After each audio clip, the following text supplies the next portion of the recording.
So starting back here at the pump, you see there's a pair of Akron wrenches on an Akron wrench holder. Pretty simple system. Just thumb on there, rock it to the side, lift the wrench out, and it just hangs right in place. Got a spanner hook on there and stuff, so you can couple your hoses down, tighten them up. It's got a little bit of a hydrant wrench on there, not that and a pry and everything. It's kind of a multi-purpose tool. The old belt hooks on them that they had, so you could hang them on a utility belt. I wouldn't recommend it, but and then when you put it back in, same thing. Just push it over, and then just lock that little foot right there, so it goes down that little groove, and it just twists right into place and stays in. That little spring that's on these, they hold right in there nice. 1.5-inch hose reel there. There's a 50 feet of Akron hose, or not Akron, but the Action hose, double jacketed, brand new hose with red head fittings on a Task Force tip. And this is the what they call the Astromatic, or automatic. I'm sorry, the Task Force automatic. It's up to a 50 to 350 gallon per minute nozzle. It's far more than the truck needs, but they're just a good all-around nozzle. It's detachable, so you can put whatever kind of nozzle. If you have a smaller one that's 1.5 inches that you can put on there, so you can still have the pistol grip separate from the nozzle. But I was task forcing it, so I went ahead with the whole thing. Nice fog and pattern and stuff, fog and stream. And there's plenty of room there for another 100 or another 50 feet, maybe more, of crosslay hose in there, so you'd be able to run, a pretty nice length of dropout hose. Most apartments say they'll put 100 feet of hose in that crosslay box, and that's more than enough to be able to do the work that they need to do. And so when you're coming out with that, it's you don't have to keep dragging a bunch of hose back to the truck.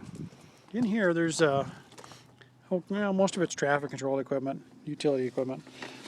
These are traffic cones. They're collapsible. They're in a little carry bag. It's got a handle on it. 4 cones individually wrapped, and you can store them however you want. I just left them in this because it's all contained. There's a little red light, and then the cone itself. And give myself an extra hand here, so if I'm not obscured. Anyway, and just grab them by the center, and you can just give them a shake, and they pop right open. They're 18 inches tall.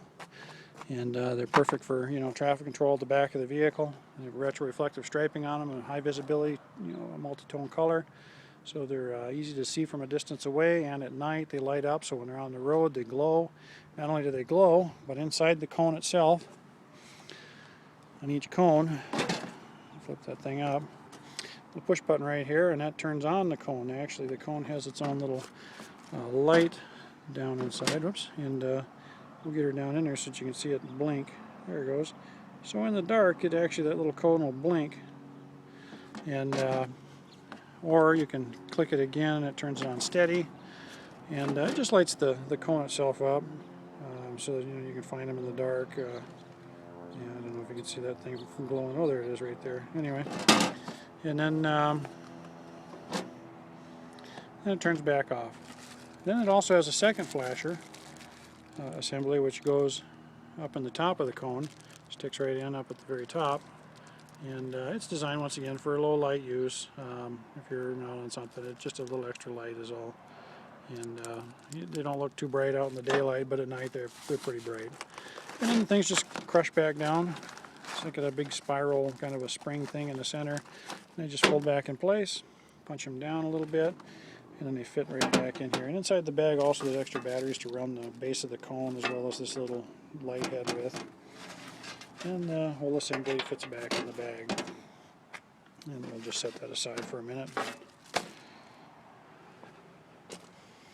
And SI level 2 traffic vest, 360-degree retro-reflective striping around them. They're in an extra large size. They're Velcro centers, so that when you go to put them on, just smack the Velcro and it stays on you. The striping runs all the way around the vest. And they're lightweight nylon. There's 4 of those in here. Okay, I'm seeing 3. Oh, all right, there's 3 of them in here. All right, there's a 4th vest in the cab. That's right. And traffic flares. Good for, well, of course, car crashes, but these 15-minute flares are good if you have to do a back burn. You can send a fireman out there to, start a back burn on a small grass fire or a large grass fire to help contain it, or just if you're working a simple, crash. These are 30-minute traffic flares. There's 12 of them, 6 in each bag. Anytime you use traffic flares at a car crash, get a hold of your highway patrolman that shows up, tell them you need to replace the ones that you burned out, they'll give you more. There's some poly cord, as well as 14-foot 3/8 inch tow chain with a pair of clevis hooks on the end of it. Nice just to have. The truck is equipped with a tow bar assembly underneath the back of it, because inevitably somebody's going to get the thing stuck. So when you do, there's a place up underneath here to be able to throw a tow chain around. That skid thing right there that comes up on both sides, and gives you the ability to be able to put a chain to it and pull that thing back out. Let's see, these are hose webs or hose straps, so that you can lay your hose out in a cross lay fashion. You can put out 100 feet of it or so and then strap it with these, and it creates a big carry handle. It allows a fireman to sling hose, and they're handy when you're working a fire and you got a couple of guys and you're trying to run 300 feet of hose line out into a field, or 400 feet. That you can take your hose strapped up like that, carry it out there in the field, and you got a couple of guys carrying hose out. They can drag it together, and then couple it. And there's a couple of, anytime you're working on the highway, any place I know of where you got to drag hose across the highway, it's against the law to run it over. So you got to have something out there that lets the traffic know that the hose is there, so you can lay that over the hose and stop the traffic, so that way nobody runs over your hose, because it's against the law every place I know of. And they're inexpensive. They're strong. They're solid. They'll snap apart if they get snacked or hit by a car, so that way it doesn't destroy them. If it does, well, then you can replace them pretty easy. There's all kinds of hose in here. 1.5 inch right there. There's 150 feet of 1.5 inch single jacket. It's tested. It's brand new hose. It's never been, never seen fire use at all. It's just been tested, and that's why it's a little crusty just from testing, just to make sure it was good. This is brand new. It's also untested hose. This is actually brand new right out of the factory, never been stored anyplace. And this is also another 150 feet this is Kando. This is, I believe, Action, if I remember correctly, and Kando, and I believe this is also Kando hose.